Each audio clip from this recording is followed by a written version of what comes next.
pinakamagandang ligasiyan ni Tatay Digong na talagang tumatak sa atin? Kahit ano, kahit ilan, kahit anong mabanggit yung maalala nyo? Talaga, natutuwa ako sa mga drug. Yung nangyayari sa mga drug ko. Kasi yung ang daming mga surrenderies ng mga kadugo ko. Oo.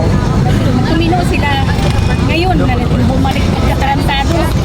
Yun talaga yung pinakaano ko talaga na gusto ko sana patuloy yung bigasin nila. Mga Duterte. Pero yun ang ginamit nila eh, pang sira kay Tatay Hindi, Digong. mali sila. Sinungaling. Mali sila. Hindi nila ginagamit yung tama. Ang kinakampihan nila yung mga mali. Ang ginagawa sa mga Duterte, tamang-tama.